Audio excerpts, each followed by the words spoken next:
Welcome to Dental Business RX. Practice success in 30 minutes or less. Thank you for calling ABC Dental.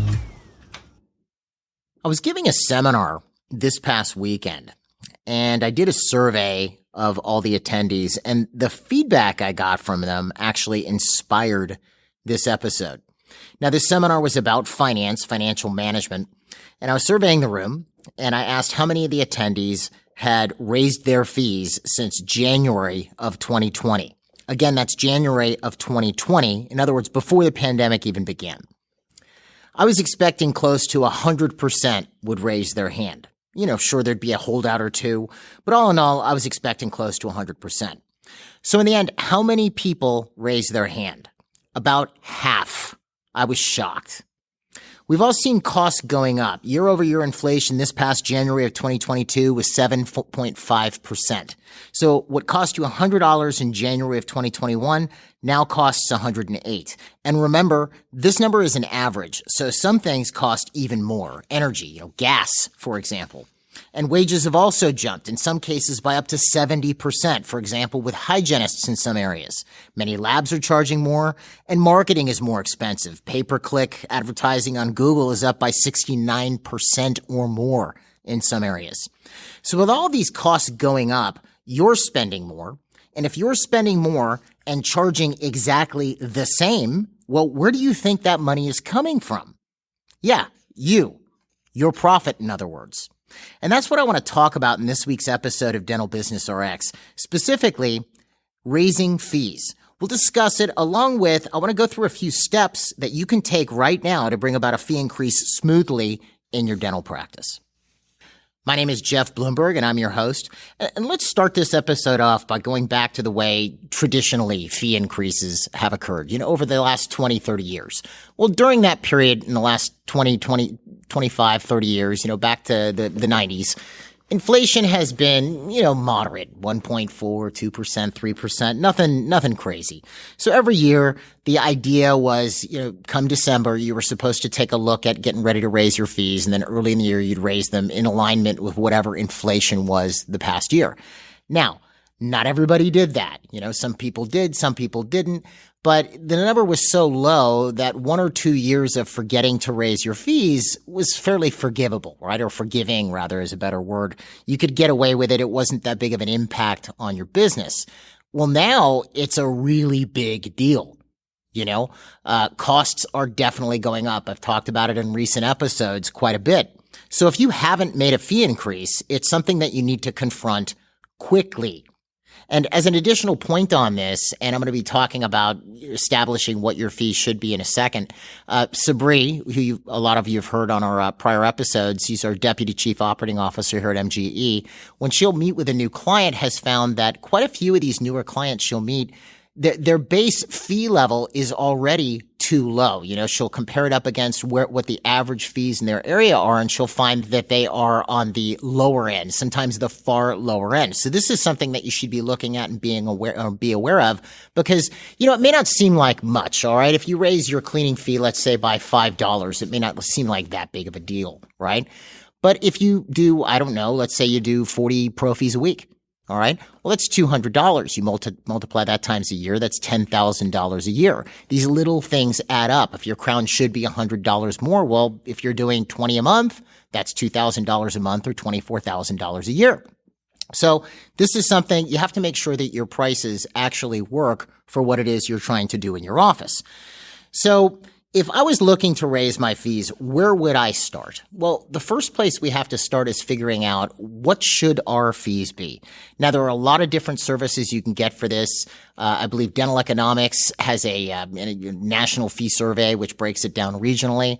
I'm a bigger fan of the old school solution, which is the Wasserman Guide. I'll put a link for that in the description for the podcast on the episode page. But the Wasserman Guide breaks down by zip code. Because, the dental economics survey is done by region, which is better than national because that's completely useless. What you're charging for a pro fee in Tallahassee, Florida is going to be completely different than what you're charging in Tribeca in New York, right? So what the Wasserman Guide does is it breaks it down by zip code, and then it breaks it down further by procedure code. All right. So you can take, the Profi procedure code, D1110, right?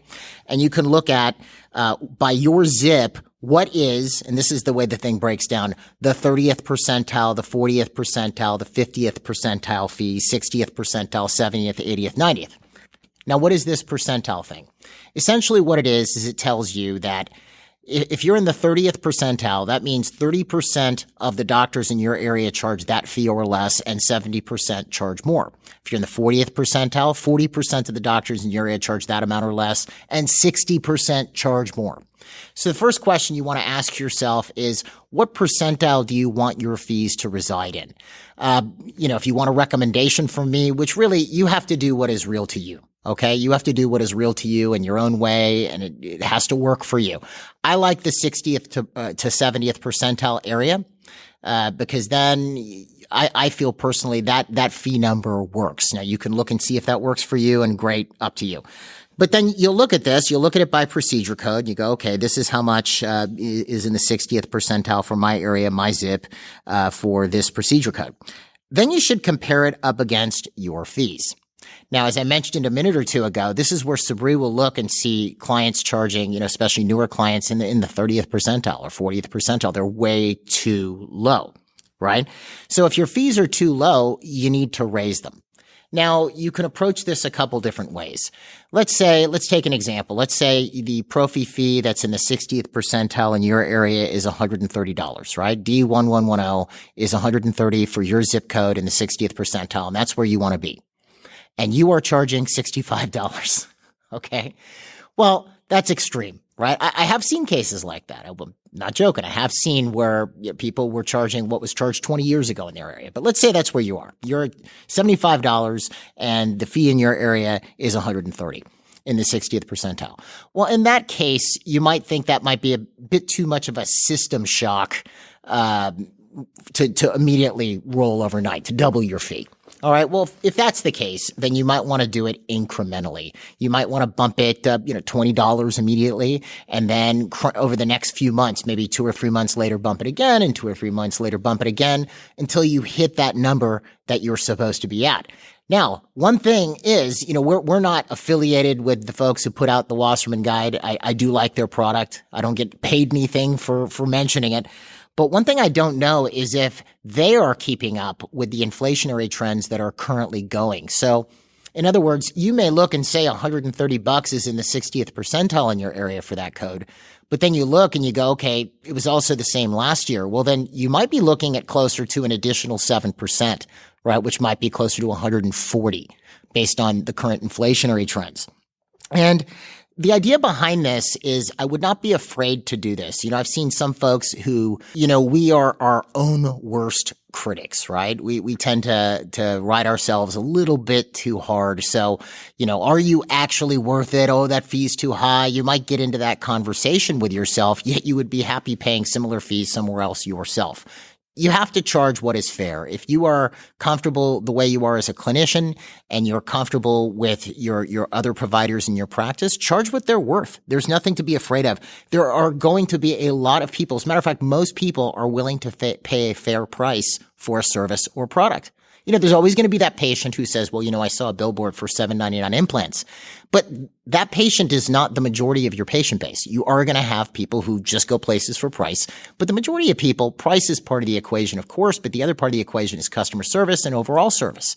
So I would not be afraid to do this. There's nothing wrong with doing this and charging what you are actually worth. So let's say you've gone ahead, you've gotten a service like the Wasserman Guide or a similar service. You've taken a look at your fees, and then you look at what you should be charging for your area, and you've picked the percentile you want to reside in, and you figured out a plan. You're going to do it incrementally because you're way out of the ballpark, or you're going to do it immediately. right? Fine. And don't forget to keep in mind you may have to bump them a little bit more to account for current inflation because I don't know if that guide is tracking because inflation is moving a lot faster than it used to. All right, so then what do? You get a spreadsheet. You might just put all your procedure codes on there. You put the old price, you put the new price. You could play a couple games with yourself. Look at, wow, if we had done cleanings for this price for the last 6 months, what would have been the revenue difference? Not required, okay? But you could do that because it'll give you a little bit more incentive to get this thing done quickly. The next thing you got to do is get your staff to really get on board with this and understand, right? You want to roll this out in an organized fashion. You don't want to just go into the computer system and change fees. And when a patient goes to check out, your front desk person is going, what happened? Why did our fee change? You want to make sure the staff understand. They understand what's going on and that it's important to do this for the practice. Otherwise, it starts to create problems. So you explain it. You publish what the fee increase is going to be, and you make sure it gets into the computer system. Make sure people get used to it, especially if you have a treatment coordinator or a financial coordinator or someone who is used to discussing fees, they have to get used to the new prices. I mean, it's like, look, when it's a new year, you ever write the old year by accident when you're making a note? At the beginning of 22, you write 21 by accident. We all do it. It's going to happen once in a while, but you want this drilled in pretty hard so people can think with the new fee structure. It's in the system. You have a date that you're actually, it's going live, right? You might end the week at one fee schedule and open the new week at the new fee schedule. And then boom, you go live. You're at your new fee structure. Now, you may have patients ask questions about it. I mean, I don't think you're going to have that many because people are used to inflation right now. It's not abnormal. They're seeing it at the gas pump. They're seeing it at the supermarket. They're seeing it pretty much everywhere. If you go, postage has gone up 2 or 3 times in the last 2 years. So this is not, if there was ever a time that you should raise your fees, it's now. And if there was ever a time where it's going to be easier to explain, it's now because people are expecting this. This is just happening. Now, the only thing this does not handle is PPOs. And I've talked about this in prior episodes, but we have kind of an interesting thing happening in private dentistry right now. It's sort of an interesting flow. You have all these inflationary trends occurring, right? Fine. And then on the other side of that, you have a lot of PPO infiltration in the profession. So now, as you're aware, if you're participating in any PPOs, you know that several PPOs have actually lowered or are looking at lowering their level of reimbursement. It started with Delta, who I think pulled off an 8.8% decrease, and that was followed by a number of other companies. And, of course, Delta sold the fee decrease to the employers who were buying Delta, as this really big win, right, for their employees. You can tell they really love you, right? The insurance companies. Again, I'm not trying to start stuff with the insurance companies, but come on, let's get real. This is a little bit absurd. But the point being is, if you want to change your fees and you're in PPOs, let's say 50% of your practice is PPO. Well, for 50% of your practice, you can change your fee. For the other 50%, it's just not your call. And I look at this a couple of different ways, right? So then the people who actually pay your normal fee to a degree are getting penalized. They're also subsidizing the side of your practice where now you're going to have to start accepting a lower fee. I personally don't think it's very fair, right? And we've discussed this before. Getting out of PPOs is not difficult. Not going to get into this episode very heavily. But the one thing I will tell you is sometimes it's a lengthy process. If you have 50, 60, 80% of your practice is PPO, you need to start working your way out of these things now if you want to be out in the next couple years. This isn't something you're going to do overnight if you have a large portion of your base PPO. If it's HMO, it's even worse, right? But with PPO specifically, if you want to get out, you need to start looking at how you're going to get out of them now. And this was the point I was bringing up. I think if you push this forward. You have these inflationary trends. You can't raise your fees with PPOs. As a matter of fact, they're getting lowered, so you can't keep up with them. The dentist practicing privately in the 2020s is in for a really rough ride if they don't start looking at this. How are they going to get out of these plans, and how are they going to be able to keep their fees competitive with the rest of society? And the last thing I'll say about this inflationary thing is, you could look at it and go, okay, well, inflation can't keep up at 7.5%. I hope not. I mean, I can't predict anything. I'm not a psychic. But what you'll notice is if I go buy a Coke and it's 75 cents and then it goes up to $1, right? Because of inflation. Well, if inflation cools off, let's say it was 7 or 8% and then goes down to 2, inflation cooled off. that Coke doesn't drop to 75 cents again. It stays at $1. That's generally how things work. You know, if a price goes up, it's one of these things that it usually does not go down. I mean, not saying never, but for the most part, it stays at that price. So if you're in a position where you haven't raised the level, you haven't raised what you're charging, you need to really start looking at this right now. Now, to help you with this, if you're sitting there and you're going, okay, wow, I've got too many PPOs and I have no idea to do it with my fees and my fees are a little out of control, we do offer what we call here at MGE a fees and plans analysis. It's a free service. I'll put a link to schedule one in the description if you want to find out more. But if you're looking at taking a different long-term position with your practice where you want to move out of these plans and actually charge what you're worth, so you're actually getting paid what you're worth and you're able to, keep your team going and stuff like that, go ahead and click on the link and you can sign up for one of these analyses, whatever they are. And that'll definitely help you out. We take a look at, what you're charging as well as the amount of PPOs in your practice, and then take a look at a plan as to what you could do to actually move your way out. All right. So this is a shorter episode. I just wanted to say something because this really bugged me, and I wanted to make sure, obviously, I'm pretty passionate about the success of dentists in private practice, so I want to make sure you have that success. So, you should be paid what you're worth. It's okay for you and your team to survive and flourish as well.